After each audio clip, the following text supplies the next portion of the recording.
Cleaning చేయమని ఓవెన్కి చెప్పింది. అయితే క్లీనర్ అయితే ఇచ్చింది, లిక్విడ్ ఇచ్చింది.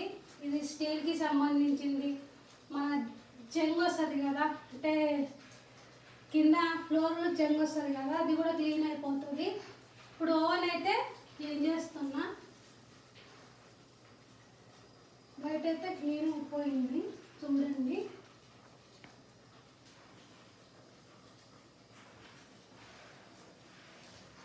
ఇట్లా తుడుచుకోవాలి. అయిపోయింది.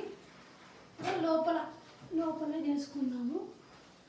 హైట్ అయితే సరిపోతలేదు, చేయబోతట్లేదు. అయితే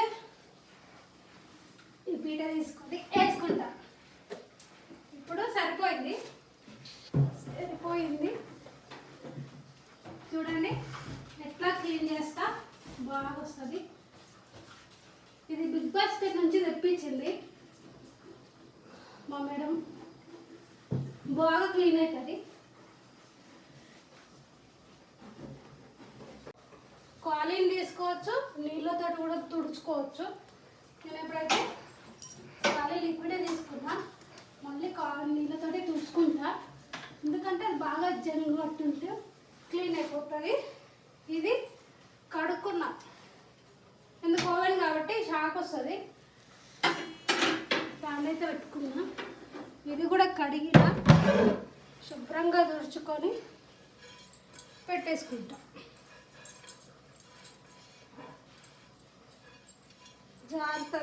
జాగ్రత్తగా పట్టుకోవాలి. పడిందంటే మేడం కట్ చేస్తుంది. చాలా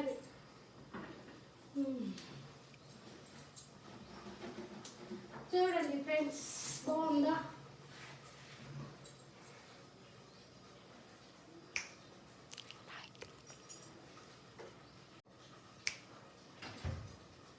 సరిపోయిందా ఫ్రెండ్స్? ఈరోజు మా మేడం ఊకే అంటది మంచి చీరలు లేవు అని. ఇప్పుడైతే ఇట్లా మంచి చీర కట్టుకొచ్చిన మీ అందరి కోసం. ఏమనుకోకండి. నచ్చితే లైక్ చేయండి ఫ్రెండ్స్, సబ్స్క్రైబ్ చేసుకోండి, షేర్ చేయండి. అందరికీ బాయ్. Thank you friends.